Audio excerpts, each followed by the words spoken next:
Hello and welcome to Ishan IS Academy. So today in this video we shall try to understand part 4 of the Indian Constitution. आज हम लोग कोशिश करेंगे ये जानना कि पार्ट 4 जो है संविधान का ये क्या है। देखिए इसको कहते हैं directive principles of state policy. Article 36 से लेकर के 51 तक जितने भी आर्टिकल्स है वो सारा चीज़ इस पार्ट के अंदर में है। पार्ट 3 में क्या था आप लोगों को याद ही होगा, फंडामेंटल राइट्स। फंडामेंटल राइट्स में जो चीज़ थे, जो आपके फंडामेंटल राइट जो है जो सिटीज़न को मिले हुए हैं, अगर किसी से नॉर्मल सिचुएशन में अगर फंडामेंटल राइट को छीन लिया जाए तो आप जा कर के केस पे कोर्ट पे जा कर के आप केस कर पाओगे कि मेरे से ये राइट को छीन लिया गया। लेकिन डायरेक्टिव प्रिंसिपल जो है ये अगर देश पे अगर लागू नहीं होता है या फिर किसी भी स्टेट में अगर लागू नहीं होता है भारत का, तो कोई भी जा कर के कोर्ट ऑफ लॉ, मतलब सुप्रीम कोर्ट हो या फिर हाई कोर्ट हो, कोई भी कोर्ट हो, वहाँ पे जा कर के आप स्टेट लेजिस्लेचर या फिर पार्लियामेंट के अगेंस्ट में आप केस नहीं कर सकते कि डीपीएसपी में ये सब लिखा हुआ है लेकिन ये तो हमारे यहाँ पे अप्लाई तो हो नहीं रहे हैं, तो इसीलिए हम गवर्नमेंट के ऊपर पे या फिर जो लॉ बनाती है तो हम लोग एक्चुअली लेजिस्लेचर के ऊपर पे केस फाइल कर रहे हैं। तो ऐसा आप नहीं कर सकते। It means that directive principles of state policy are not enforceable by the court of law, लेकिन fundamental rights are enforceable by the court of law। तो मेजर जो आपका डिफरेंस है वो ये है कि फंडामेंटल राइट जो सबको मिले हुए हैं भारतीय सिटीजन को, this are enforceable by the court of law. मतलब अगर आपसे ये छीना जाए तो आप केस कर सकते हो, और अगर डीपीएसपी में कोई चीज़ है और ये अप्लाई नहीं हो रहा है तो आप केस नहीं कर सकते। ये है पहला बात। अच्छा, नेक्स्ट बात को यहाँ पे समझते हैं। Directive principles of state policy भारतीय संविधान में कहाँ से आए हैं? What is the origin of directive principles of state policy? Actually not directive, इसको कहते हैं directive principles of state policy. देखिए स्पेन का जो कॉन्स्टिट्यूशन था, स्पेन का कॉन्स्टिट्यूशन में डीपीएसपी का कॉन्सेप्ट सबसे पहले आया। स्पेन का बाद में यहाँ से ये चीज़ को, इस कॉन्सेप्ट को कॉपी किया गया कहाँ पे? आयरिश कॉन्स्टिट्यूशन में, मतलब आयरलैंड का जो कॉन्स्टिट्यूशन है वहाँ पे ये चीज़ को लिया गया। तो इसको कहते हैं आयरिश कॉन्स्टिट्यूशन। आयरिश कॉन्स्टिट्यूशन, वहाँ पे एक आर्टिकल 45 बोल के है, तो उस आर्टिकल 45 में directive principles of state policy mentioned है। यहाँ से हम लोगों ने भारतीय संविधान में लिया from Ireland, that is the Irish constitution, we took it to the Indian constitution.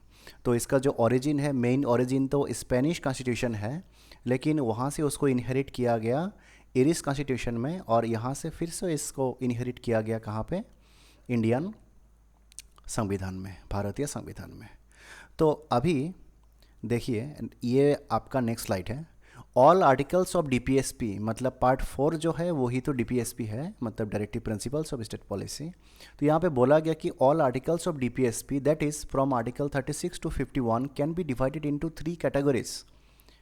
मतलब ये जो सारे जो आर्टिकल्स है 36 से लेकर 51 तक, ये 3 कैरेक्टरिस्टिक्स में इसको डिवाइड किया जा सकता है। सोशलिस्ट प्रिंसिपल्स के अंदर में कुछ कुछ आर्टिकल्स आएंगे, गांधीयन प्रिंसिपल्स के अंदर में कुछ कुछ आर्टिकल्स आएंगे, और लिबरल और इंटेलेक्चुअल प्रिंसिपल्स के अंदर में कुछ कुछ आर्टिकल्स आएंगे। यहाँ पे बात को एकदम धीरे से अच्छे से समझना पड़ेगा कि सोशलिस्ट जो प्रिंसिपल है वो है क्या। They are the principles that aim at providing social and economic justice and set the path towards the welfare state। Welfare state जो कॉन्सेप्ट है ये समझना आपको पड़ेगा, बहुत ही इंपॉर्टेंट कॉन्सेप्ट है, क्योंकि सोशलिस्ट जो प्रिंसिपल्स है ये रीडायरेक्ट करता है कि भारत को किस तरह से वेलफेयर स्टेट में बिल्ड किया जाए। ठीक है, अभी देखिए सोशलिस्ट प्रिंसिपल का मतलब ये है कि कोई भी अनइक्वल ट्रीटमेंट किसी को ना मिले भारत में, लड़का हो, लड़की हो, औरत हो, इंसान हो, तो सबको इक्वली ट्रीटमेंट मिले, जाति भेदभाव कुछ भी ना हो। और जहाँ तक बात है जो वेल्थ है, देश का जो वेल्थ होता है वो 2, 3, 4, 5, 10, 12, 2-3 लाख लोगों के अंदर में वेल्थ कॉन्सेंट्रेट नहीं होना चाहिए, वेल्थ इस तरह से डिस्ट्रीब्यूट होना चाहिए ताकि सबको चीज़ इक्वली मिले, एटलीस्ट इक्वली ना भी मिले इतना तो सही रहे कि कोई ऐसा ना हो कि कोई भूखा रहे और किसी के पास में लाखों रुपए ऐसे ही पड़े हैं, किसी के पास में ढेरों ज़मीन पड़े है और किसी के पास में रहने के लिए घर नहीं है, ऐसा ना हो। तो इसको कहते हैं सोशलिज्म। तो यहाँ पे सोशलिस्ट जो प्रिंसिपल है ये एम करता है कि देश वेलफेयर स्टेट बने। नेक्स्ट है गांधीयन प्रिंसिपल्स, मतलब गांधी जी जिसके बारे में ज़्यादा सोचते थे उसी के ऊपर में आधारित है गांधीयन प्रिंसिपल्स। तो विलेज पंचायत के बारे में वो ज़्यादा सोचते थे, रूरल डेवलपमेंट के बारे में वो बहुत ही ज़्यादा सोचते थे। एक बार क्या हुआ, एक बार गांधी जी बाहर में गए कहीं पे और बाहर में जा कर के उन्होंने भाषण दिया कि अगर मेरे भारत को, अगर मेरे इंडिया को अगर समझना है तुमको, तो you have to understand India from its villages. That means you can experience India only by going to the Indian villages. इसका मतलब ये है कि जो विलेजेस है तो ये गांधी जी के लिए बहुत ही ज़्यादा इम्पोर्टेंट था। तो इसीलिए विलेज जो पंचायत है तो उसके ऊपर में एम्फेसिस दिया गया, रूरल डेवलपमेंट में, एजुकेशन में, and the welfare of the weaker sections of the society. मतलब सोसाइटी में जो लोग वीकर सेक्शन है, मतलब कि जो नीचे इस तरह का वर्ग का जाति से जो बिलोंग करते हैं, जो फाइनेंशियली वीक है, जो इकोनॉमिकली वीक है, जिनको अच्छे सा एजुकेशन नहीं मिलता है, जिनको अच्छे सा लाइवलीहुड नहीं मिलता है, जो भी वीकर सेक्शन है वो सारा लेकर के गांधीयन प्रिंसिपल्स डीलिंग करता है। नेक्स्ट है लिबरल एंड इंटेलेक्चुअल प्रिंसिपल्स। यहाँ पे बात है स्वाधीन तरीके से, एकदम मतलब फ्रीडम में, मतलब ओपन माइंड से और साइंटिफिक तरीके से, लॉजिकल तरीके से जो सोचना है उसको ही कहते हैं लिबरल एंड इंटेलेक्चुअल प्रिंसिपल्स। यहाँ पे देखिए, based on the believe that each individual has certain inherent right and liberties that must be protected. मतलब लोगों को कुछ ऐसा है कि जो राइट्स और जो स्वाधीनता, मतलब जो लिबर्टीज जो मिला है, जो पहले से ही चल के आ रहा है, वो सारा उनको हमेशा मिलते ही रहना चाहिए। तो यहाँ पे हम लोग नेक्स्ट स्लाइड में देखेंगे कि सोशलिस्ट के अंदर में कौन से आर्टिकल्स हैं, गांधीयन प्रिंसिपल्स के अंदर में कौन से आर्टिकल्स हैं, और लिबरल और इंटेलेक्चुअल प्रिंसिपल्स के अंदर में कौन से आर्टिकल्स हैं। सबको मिला करके आर्टिकल 36 to 51 होगा, मतलब हम लोग का पूरा डीपीएसपी। अभी देखिए articles based on socialist principles. आप लोग चाहे तो एक कॉपी लेकर के, वीडियो को पॉज करने के बाद में एक कॉपी लेकर के बैठ जाइए, ताकि यहाँ पे जो भी आर्टिकल्स है वो सारा आप आराम से नोट डाउन कर पाओ। आर्टिकल 38, 39, तो ये सारा आर्टिकल्स है, मैं बोल नहीं रहा हूँ, आप लोग यहाँ पे देख ही पा रहे हैं। नेक्स्ट स्लाइड में जा रहे हैं, articles based on Gandhian principles, तो ये सारा आर्टिकल्स है। नेक्स्ट में अगर मैं जाऊँ तो आप यहाँ पे देखेंगे articles based on liberal and intellectual principles के अंदर में ये सारा आर्टिकल्स है। अभी हम लोग एक एक आर्टिकल को बारीकी से देखेंगे। We shall try to see all the articles from the scratch one by one, so that it becomes very easier for you to understand कि 36 से लेकर के 51 का जो मैं बार बार बात कर रहा हूँ कि ये पार्ट 4 है संविधान का, ये कैसे काम करती है। तो आर्टिकल 36 फर्स्ट आर्टिकल है पार्ट 4 का, डीपीएसपी का पहला आर्टिकल है आर्टिकल 36। अच्छा, इसमें ना डेफिनेशन दिया गया है, स्टेट का definition. In this part unless the context otherwise requires the state has the same meaning as in part 3। मतलब पार्ट 3 जो कि फंडामेंटल राइट का पार्ट है, वहाँ पे स्टेट बोल के जो वर्ड का डेफिनेशन है वो सेम डेफिनेशन यहाँ पे भी रहेगा, unless the context otherwise requires. मतलब जब तक दूसरा कोई डेफिनेशन का ज़रूरत ना पड़े पार्ट 4 में, तब तक स्टेट का डेफिनेशन वो सेम रहेगा। अभी आपका मन में आएगा कि सर स्टेट का जो डेफिनेशन है वो एक्चुअली में क्या था, हम लोग तो भूल गए। तो आप लोगों को याद दिलाते हैं कि इन part 3 the meaning of the word state is the executive plus the parliament. मतलब जो एग्जीक्यूटिव्स है, मतलब मिनिस्टर्स हो गए, एमपीस हो गए, एमएलएस हो गए, सारा लोग एग्जीक्यूटिव्स हैं, और जो पार्लियामेंट है, तो पार्लियामेंट में अल्टीमेटली सब जा कर के बैठते हैं, तो एग्जीक्यूटिव्स और द पार्लियामेंट दोनों मिला करके ही स्टेट है। ठीक है, तो administration plus the executives plus the parliament, ये मिल के स्टेट है। तो यहाँ पे जब हम लोग बार बार स्टेट का बात करेंगे तो भूलिएगा मत कि स्टेट का मतलब यहाँ पे भारत को इंडिकेट नहीं किया जा रहा है। यहाँ पे भारत का एग्जीक्यूटिव्स और द पार्लियामेंट को मिक्स करके यहाँ पे बोला गया है स्टेट, मतलब जो कानून बनाती है, जो कानून को लागू करती है, ये दोनों चीज़ को मिलाकर के यहाँ पे स्टेट बोला गया है। Let us see the next article, article number 37, applications of the principles content in this part. So see, मैंने आपको पहले ही बोला था डीपीएसपी के अंदर में जो भी चीज़ है, those things are not enforceable by the court of law. मतलब आप किसी भी कोर्ट में जाके केस फाइल नहीं कर सकते कि देखिए डीपीएसपी में ना ऐसा ऐसा लिखा हुआ है कि चाइल्ड एजुकेशन मिलेगा फ्री में खाना मिलेगा, फ्री में एनिमल हस्बेंड्री, ये जो चीज़ें मैनेज होगा ये सारे इंडिया में अप्लाई होगा। मान लो, मैं ऐसा नहीं बोल रहा हूँ कि ऐसा है, मैं सारा आर्टिकल्स को तो हम लोग अभी देखेंगे ही, लेकिन जो भी है डीपीएसपी में अगर वो कहीं पे अप्लाई नहीं हो रहे भारत में, तो वो आपको मान लेना पड़ेगा कि गवर्नमेंट का कुछ इकोनॉमिकल, पॉलिटिकल या फिर सोशल कोई मजबूरी है, इसीलिए गवर्नमेंट अप्लाई नहीं कर पा रही है। ऐसा बात नहीं है कि अप्लाई नहीं हुआ तो आप गवर्नमेंट के ऊपर पे केस कर दे, ऐसा आप नहीं कर सकते। The provisions content in this part shall not be enforceable by any court of law. यहाँ पे लॉ मेंशन नहीं है, लेकिन मैं आपको बोल रहा हूँ यहाँ पे कोर्ट का मतलब यही है, court of law. But the principles they are in laid, ध्यान से देखिएगा, but the principles they are in laid down are nevertheless fundamental in the governance of the country and it shall be the duty of the state, state का मतलब ध्यान में रखना, executive plus parliament, it shall be the duty of the state to apply these principles in making laws। यहाँ पे बहुत बड़े बड़े शब्द यूज़ किए गए, मैं सिंपली आपको समझाता हूँ। यहाँ पे बोला गया, देखो डीपीएसपी कोर्ट में जा कर के आप केस नहीं कर सकते कि देखो डीपीएसपी में ये चीज़ मेंशन था, लेकिन ये तो भारत का इस एरिया में या फिर पूरा भारत में अप्लाई नहीं हो रहा है, तो आप केस कर दिए। तो ऐसा नहीं हो सकता क्योंकि DPSPs are not enforceable by the court of law.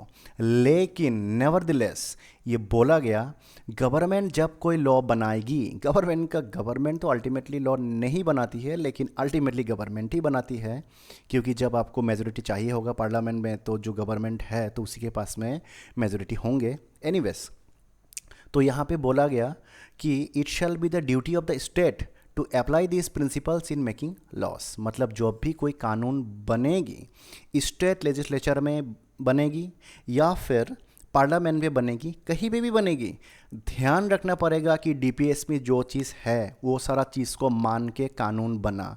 DPSP को साइड में रख करके कानून बनाया नहीं जा सकता। ये बहुत ही ज़्यादा फंडामेंटल है कानून बनाने के टाइम में। तो यहाँ से आप अंदाज़ा लगा सकते हैं कि आप ये डीपीएसपी में आर्टिकल जो है ये सारा को लेकर के आप कोर्ट पे तो नहीं जा सकते, लेकिन इसका मतलब ये नहीं है कि ये ज़रूरी ही नहीं है। ये फंडामेंटल राइट से भी कहीं ना कहीं ज़्यादा ज़रूरी है, क्योंकि जो लॉज बनते हैं वो भारत का हर एक इंसान के लिए ही बनते हैं। तो शायद आपको समझ में आ गया होगा, लेकिन मेन पार्ट में आपको बताता हूँ कि कौन सा पार्ट आपको याद में रखना है। आपको सिर्फ याद में रखना है कि shall not be enforceable by the court of law. ठीक है, मतलब आप केस नहीं कर सकते अगर कोई भी डीपीएसपी का चीज़ अप्लाई नहीं हुआ तो।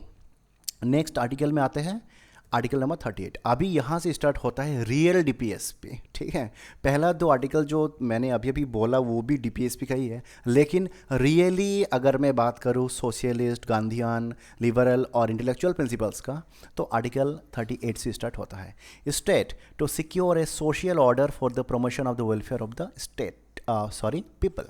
तो यहाँ पे बोला गया स्टेट के बारे में फिर से नहीं बोलूँगा। ठीक है, तो स्टेट ये हमेशा कोशिश करेगी कि सोशल ऑर्डर में secure a social order for the promotion of the welfare of the people. मतलब लोगों का भलाई हो, सबका भलाई हो, ये सोच करके ही स्टेट कोई भी काम को करेगा, और स्टेट ये चीज़ मेंटेन करेगी। कब करेगी? कोई भी कानून अगर बनेगी उस कानून के टाइम पे ये ध्यान में होना चाहिए। Next article 39। आर्टिकल 39 देख के आप डर गए होंगे क्योंकि यहाँ पे इतना सारा चीज़ आपको दिख रहा है, लेकिन मैं आपको एक चीज़ बता दूँ, आर्टिकल 39 में जो कोर फिलोसफी है वो एक ही है। ठीक है, मैं ना ये सारा चीज़ को अभी यहाँ से पढ़ूंगा, लेकिन आप लोग एक चीज़ ध्यान में रखना, आपको ये सारा चीज़ को रट्टा नहीं मारना है। एग्ज़ाम्स में ऐसा कभी नहीं आएंगे। एग्ज़ाम्स में आपसे ये चेक किया जाएगा कि आर्टिकल 39 के तहत कौन सा चीज़ है जो होना पॉसिबल है, ये चेक कर सकता है। मान लो आपको बोल दिया कि equal pay for equal work for both man and women, तो क्या ये कॉन्सेप्ट आर्टिकल 39 का है, ऐसा पूछा जा सकता है। तो आपको ये चीज़ रट्टा नहीं मारना है, लेकिन आपको समझना है कि ये सारा जो आर्टिकल्स ये कहती क्या है।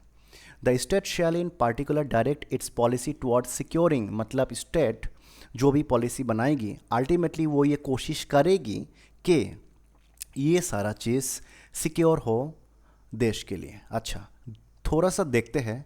जब मैं इसको पढ़ूंगा, पढ़ने के टाइम में जो मैं आपको समझाऊंगा बस उतना ही याद में रखिए। हूबहू यहाँ पे जो लाइन्स है, ये लाइन्स आपको नहीं चाहिए, बार बार आपको बोल रहा हूँ।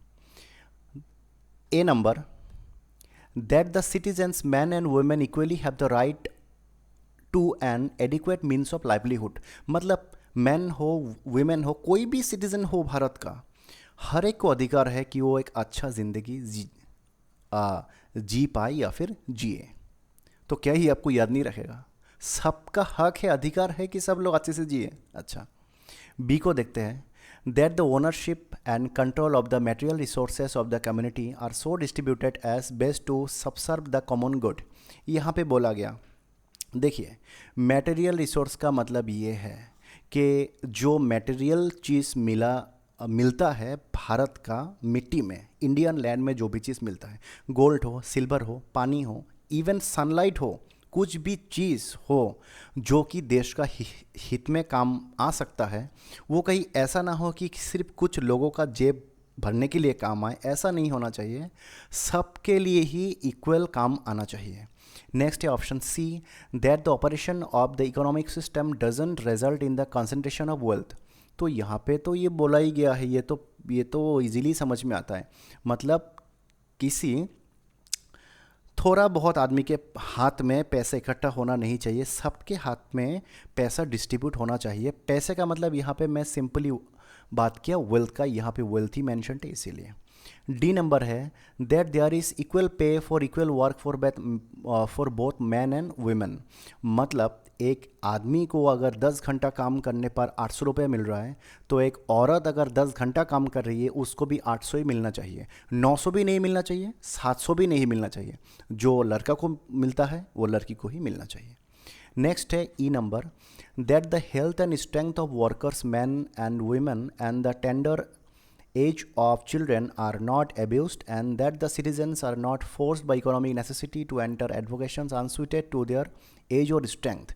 मतलब चिल्ड्रेन को, है ना, चिल्ड्रेन को एब्यूज़ किया नहीं जाना चाहिए किसी भी तरीके से स्टेट के द्वारा, या फिर स्टेट के भारत के अंदर में ऐसा नहीं होना चाहिए। और नेक्स्ट है, सिटीजन्स को कभी भी ऐसा फोर्स नहीं करना चाहिए कि मान लो कि कोई बहुत ही बुरा आदमी है, मतलब मान लो कि 75 ईयर्स ओल्ड का है, उस आदमी को बोला गया कि देखिए आपको 2 घंटे के लिए डेली आपको कहीं पे जाके काम आपको करना ही मतलब कि पड़ेगा, नहीं तो आपके ऊपर में केस लग जाएगा, फाइन लग जाएगा, कुछ आपका हो जाएगा। ऐसा नहीं होना चाहिए, क्योंकि एक बुरा आदमी 2 घंटे कहीं पे जा कर के काम नहीं कर पाएगा। तो इसका मतलब ये है कि एज और स्ट्रेंथ को देखते हुए किसी को भी फोर्स किया नहीं जाएगा कि तुमको ये काम करना ही पड़ेगा। नेक्स्ट है F, that children are given opportunities and facilities to develop in a healthy manner. तो ये चीज़ को लाइन को नहीं पढ़ के मैं आपको सिंपली समझाता हूँ। यहाँ पे बोला गया बच्चे जब बड़े होते हैं ऐसा एनवायरनमेंट उनको मिलना चाहिए जो कि ख़राब ना हो, टॉक्सिक एनवायरनमेंट ना हो, बहुत ही अच्छा एनवायरनमेंट में बच्चे बड़े होने चाहिए, है ना। और बच्चों के कोई एक्सप्लॉइट ना करे। इसको आप चाइल्ड लेबर के साथ में भी जोड़ सकते हो। किसी 7 साल का बच्चे को अगर गवर्नमेंट ने जॉब दे दिया कि मान लो तुम भी जॉब करो, है ना, तो ये बहुत बड़ा गलती होगा गवर्नमेंट का। गवर्नमेंट ऐसा कभी नहीं कर सकती। जॉब मिलने के लिए मिनिमम एज वहाँ पे डिफाइन किया गया है, उसी एज में वो जॉब करेगा या फिर करेगी। फिर है आर्टिकल 39A, बहुत ही अच्छे से समझाता हूँ। देखिए यहाँ पे बहुत कुछ लिखा हुआ है, ठीक है।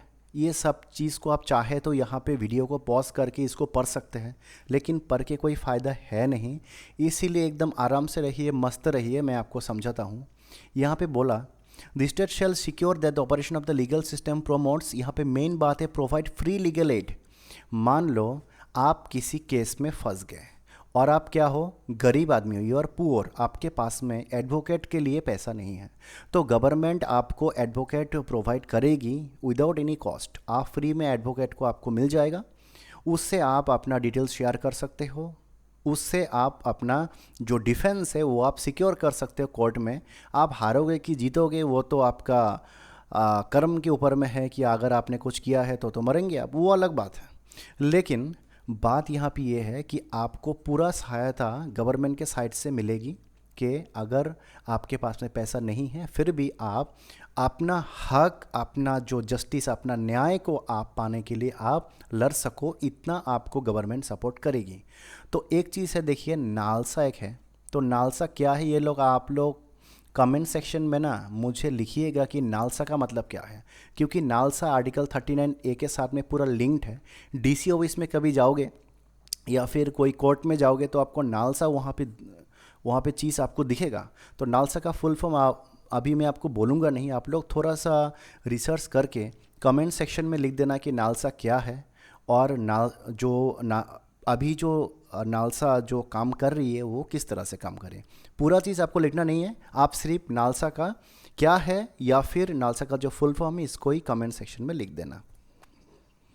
नेक्स्ट है आर्टिकल 40, यहाँ पे बोला है कि ऑर्गेनाइजेशन ऑफ विलेज पंचायत। बस इतना ही याद रखो कि आर्टिकल 40 में विलेज पंचायत का बात है, कि विलेज पंचायत ऑर्गेनाइज तरीके से कैसे चलेगा, ये सारा वहाँ पे बहुत सारा प्रावधान है, बहुत सारा प्रोविजंस है, सारे पे आपको फोकस करना नहीं है, ठीक है। फिर है article 41, right to work, to education and to public assistance in certain cases. तो यहाँ पे बोला गया कि आपको ना काम करने का अधिकार है, आपको पढ़ने का अधिकार है। देखिए फंडामेंटल राइट्स नहीं है ये सब। अगर फंडामेंटल राइट होता तो किसी को अगर स्टेट में अगर मतलब, यहाँ पे स्टेट का मतलब वो वाला स्टेट नहीं है, यहाँ पे मैं भारत की बात कर रहा हूँ। मान लो भारत को किसी को काम नहीं मिल रहा है, तो कोई भी जा कर के केस कर देता कि भाई मुझे ना काम नहीं मिल रहा है, तो मैं सुप्रीम कोर्ट में केस कर रहा हूँ कि मैंने MA पास किया हुआ है, मैंने BTech पास किया हुआ है, तो फिर भी मुझे काम नहीं मिल रहा है। लेकिन ऐसा नहीं है, क्योंकि फंडामेंटल राइट नहीं है, डायरेक्टिव प्रिंसिपल्स है। ये हमेशा पूरा अच्छे से दिमाग में इसको ध्यान में रखना कि right to work, right to education and to public assistance in certain cases, सब केसेस में नहीं।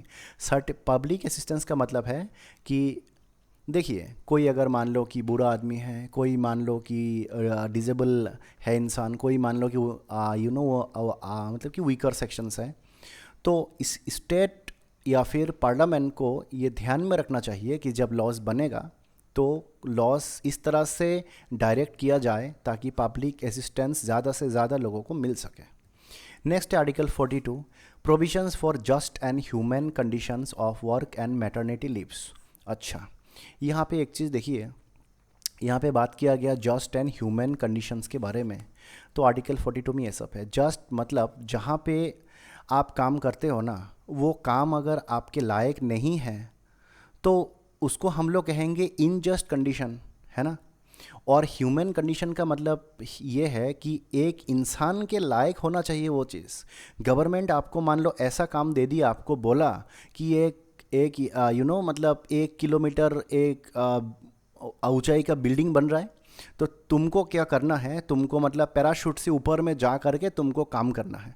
तो देखिए यहाँ पे उस आदमी का लाइफ रिस्क आ गया, तो ये हो गया इन ह्यूमन कंडीशन। तो यहाँ पे बोला कि इन ह्यूमन कंडीशन नहीं होना चाहिए, ह्यूमन कंडीशन होना चाहिए। मतलब जो काम के लिए जो जगह या फिर जो पैसा उसको मिलना चाहिए, जैसा उसको सूटेबल कंडीशन मिलना चाहिए, वो सब उसको मिलना चाहिए।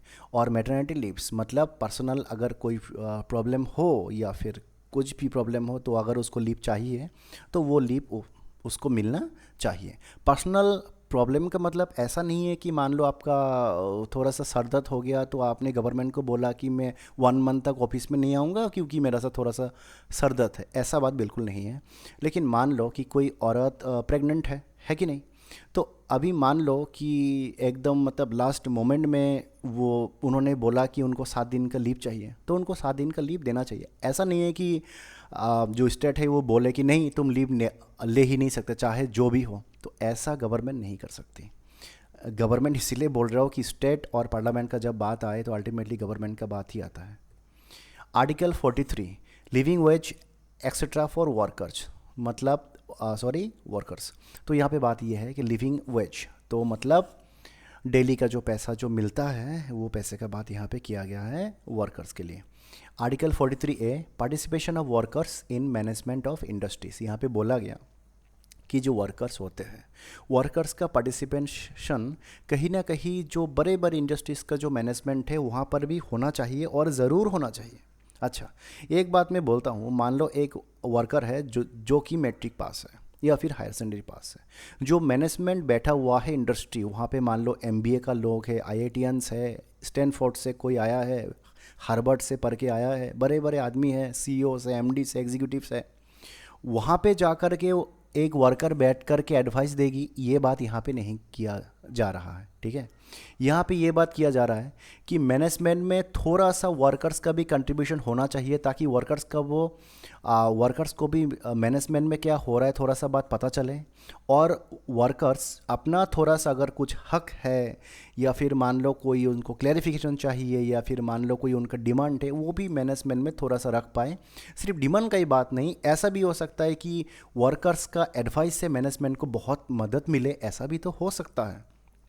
तो वर्कर्स का पार्टिसिपेशन का यहाँ पे बात किया गया, तो ये बहुत ही अच्छा बात है, लेकिन लिमिटेड पार्टिसिपेशन होना ज़रूरी है, ये सबको पता है, क्योंकि वर्कर्स अगर मैनेजमेंट करने लगे तो मैनेजमेंट का लोग तो फिर इंडस्ट्री से भाग ही जाएंगे। अच्छा, article 43B promotion of cooperative society. देखिए कोऑपरेटिव सोसाइटी को लेकर के ना बहुत बात करता था गांधी जी कि ऐसा ऐसा सोसाइटीज़ बनना चाहिए जो एक दूसरे को हेल्प करे। कोऑपरेटिव मतलब एक दूसरे को, और सोसाइटी का मतलब तो सोसाइटी है। तो बहुत सारा कोऑपरेटिव सोसाइटीज़ आपको इंडिया में देखने के लिए मिलेगा। You will get to see many cooperative societies in India, जहाँ पे आप देखेंगे कि वो लोग एक छोटा छोटा बैंक का वो रूप ले लिया, जहाँ पे लोग पैसे डालते भी हैं और वहाँ से लोगों को लोन भी मिलते हैं, तो वो लोन को लेकर के वो लोग काम भी कर सकते हैं। अभी जो आर्टिकल में आएंगे वो है आर्टिकल 44, बहुत ही खतरनाक ये आर्टिकल है। अभी का जो बीजेपी का जो मेन जो एजेंडा में जो बात जो चलती रहती है वो भी आर्टिकल 44 है। It is called uniform civil code. Uniform मतलब एक ही, और सिविल कोड, सिविल मतलब पर्सनल, कोड मतलब procedure, deals with personal laws of citizens, marriage, divorce, inheritance and cohabitation. तो यहाँ पे यूनिफॉर्म सिविल कोड का बात हो रहा था। तो ये deals with personal laws of citizens, marriage, divorce, inheritance, cohabitation, इस तरह का। तो देखिए पर्सनल लॉस का मतलब ये है कि लोगों का घरेलू जो प्रॉब्लम है, घरेलू लॉ मतलब पर्सनल लॉ मतलब घरेलू लॉ, सिविल लॉ। तो यहाँ पे बात हो रहा है कि शादी को लेकर के, मैरिज को लेकर के, डाइवोर्स को लेकर के, इनहेरिटेंस को लेकर के आर्टिकल 44 का मतलब यूनिफॉर्म सिविल कोड का उद्देश्य ये है कि हर एक के लिए ना लॉ सेम रहे। हर एक मतलब देखिए मुस्लिम में कुछ मैरिज को लेके, डाइवोर्स को लेके अलग कुछ लॉ है ना। आ, आप अगर हिंदू में देखेंगे तो कुछ अलग है, आप अगर क्रिश्चियनिटी में जाकर के देखेंगे तो कुछ अलग है। तो यहाँ पे कोशिश किया जा रहा है कि बहुत सारा चीज़ जो कि सिमिलर होना पॉसिबल है, हर चीज़ तो सिमिलर पॉसिबल नहीं हो सकता कि क्योंकि जो रिलीजन है फिर ऐसा हो जाएगा कि राइट टू रिलीजियस प्रैक्टिस या फिर जो राइट टू रिलीजन है फिर उसमें हानि हो जाएगा कि हमारा रिलीजन में तो ये है शादी ऐसे होना चाहिए, हिंदू का शादी ऐसे होना चाहिए, जो मुस्लिम है तो उनका शादी ऐसे होना चाहिए, तो इस्लाम का नियम अलग है, फिर तो वो बात तो रिलीजन में आ जाएगी। तो इसीलिए यूनिफॉर्म सिविल कोड ये कोशिश कर रहा है कि जितना भी पॉसिबल हो इक्वल लॉ बनाने का, सबके लिए सेम हो लॉ, तो वो सेम लॉ बने ताकि कोर्ट पे जो बर्डन हो वो कम पड़े और चीज़ जल्दी से जल्दी सॉल्व हो पाए। तो आर्टिकल 44 एक बहुत ही बड़ा टॉपिक है। आप लोग चाहो तो आर्टिकल 44 के बारे में और भी कोई सोर्सेस से जितना भी आपको इन्फॉर्मेशन मिले, या फिर मान लो कि करंट अफेयर्स में बहुत कुछ दिया हुआ है, so please try to follow current affairs कि आर्टिकल 44 में अगर कोई नया कोई डेवलपमेंट हुआ है या फिर कोई स्टेट है जो कि यूनिफॉर्म सिविल कोड को मतलब कि अप्लाई कर लिया है, तो वो भी थोड़ा सा रिसर्च कीजिएगा कि ऐसा कोई स्टेट है क्या जो हाल ही में यूनिफॉर्म सिविल कोड को अपने स्टेट में अप्लाई कर लिया है। नेक्स्ट आर्टिकल है आर्टिकल 45। यहाँ पे है provision for early childhood care and education to children below the age of 6 years. यहाँ पे कहा गया कि 6 साल से कम जो बच्चे हैं उनको अर्ली चाइल्डहुड केयर दिया जाएगा स्टेट के द्वारा। स्टेट का मतलब आपको पता ही है, मैंने पहली आपको बोला था कि एग्जीक्यूटिव प्लस पार्लियामेंट दोनों चीज़ को मिलाकर स्टेट है। तो स्टेट के द्वारा अर्ली चाइल्डहुड केयर दिया जाएगा और एजुकेशन दिया जाएगा। नेक्स्ट है article 46 promotion of education and economic interest of SC ST and other weaker sections. तो यहाँ पे बात ये किया गया कि देखिए ST SC OBC weaker section, economically weaker section, इन लोगों का एजुकेशन और इन लोगों का जो इकोनॉमिक इंटरेस्ट है, मतलब इनको भी लोन्स मिलने चाहिए, इनको भी बिजनेस का अपॉर्चुनिटीज़ मिलने चाहिए, इनको भी बहुत सारा ऐसा इकोनॉमिक फैसिलिटीज़ मिलना चाहिए जो सबको मिलते हैं। तो आर्टिकल 46 में ये बात किया गया। Mainly SC ST other weaker sections, OBC other backward classes भी शायद इसमें इन्वॉल्व है, आप थोड़ा सा देखिएगा। तो देखिए आर्टिकल 46 मेनली अब याद में रखना कि promotion of education and economic interest को लेकर के डील करता है। किसके लिए? ST SC OBCs ये सब। नेक्स्ट आर्टिकल है article 47 duty of the state to raise the level of nutrition and the standard of living and to improve public health. तो पब्लिक हेल्थ, जीने का तरीका, ये सब इम्प्रूव करने का यहाँ पे बात किया गया। नेक्स्ट आपका आया article 48 organisation of agriculture and animal husbandry. तो यहाँ पे एनिमल हस्बेंड्री का बात किया गया और एग्रीकल्चर का बात किया गया। सिर्फ इतना सिंपली याद में रखने से होगा। नेक्स्ट है article 48A protection and improvement of environment and safeguarding of forest and wildlife. तो जहाँ पे एनवायरनमेंट, फॉरेस्ट, वाइल्ड लाइफ का अगर बात आए, प्रोटेक्शन एंड इम्प्रूवमेंट का, तो ये आर्टिकल 48A के तहत ये सारा चीज़ यहाँ पे होता है। फिर है article 49 protection of monuments and places and objects of national importance. मतलब नेशनल इंपॉर्टेंस का मतलब है सारे देश के लिए जो इंपॉर्टेंस है, जैसे ताजमहल एक नेशनल इंपॉर्टेंस का चीज़ है। तो इस तरह से नेशनल इंपॉर्टेंस के लिए जो भी मोनूमेंट्स या फिर जो जगह है या फिर जो ऑब्जेक्ट्स हैं, वो सारा चीज़ को प्रोटेक्ट किया जाएगा स्टेट के द्वारा, ऐसा भी DPSP में लिखा हुआ है। फिर है article 50 separation of judiciary from the executive. Executive आपको पता ही है, जुडिशियरी आपको पता है।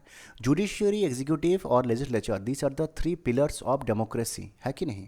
तो यहाँ पे बोला गया कि separation of judiciary from the executive, मतलब एग्जीक्यूटिव्स को जुडिशियरी के मामले में इंटरफेयर नहीं होने देना चाहिए। नेक्स्ट है article 51 promotion of international peace and security. अच्छा, यहाँ पे आर्टिकल 51 में इंटरनेशनल पीस एंड जो सिक्योरिटी है उसको प्रोमोट करने का बात हो रहा है। देखिए, जब बात है इंटरनेशनल पीस एंड सिक्योरिटी का, यहाँ पे ऐसा आता है कि भारत जो है दूसरे देश के साथ में किस तरह से रिलेशंस मेंटेन करता है और किस तरह से दूसरे देश के साथ में पीस में रहता है। बाहर का देश के साथ में अगर पीस ना रहे तो इंडिया के अंदर में, भारत के अंदर में जो लोग हैं उनको भी प्रॉब्लम्स आएंगे। तो ये सब चीज़ ध्यान में रखते हुए ये बोला गया है।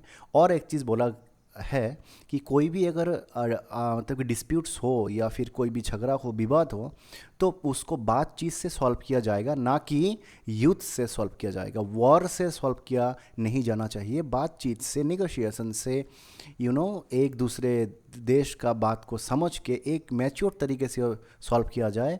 कोई एग्रेशन, कोई ऐसा मतलब हुलुस्थुल तरीके से उसको सॉल्व नहीं किया जाए। आशा करता हूँ कि आपको ये वीडियो समझ में आया हो। अगर समझ में नहीं आया तो वीडियो को 2-3 बार इसको और भी देखिए, ठीक है। और अगर कोई भी डाउट हो तो कमेंट सेक्शन में आप टाइप भी कर सकते हो कि सर यहाँ पे ऐसा डाउट है ना। तो देखिए, आप ये चैनल को सब्सक्राइब कीजिए ताकि मतलब यूट्यूब जो है ये चैनल को प्रमोट करे और ये वीडियो सर्कुलेट हो ताकि सबको मिले और सबका ही अच्छा हो। Thanks for watching, have a nice day.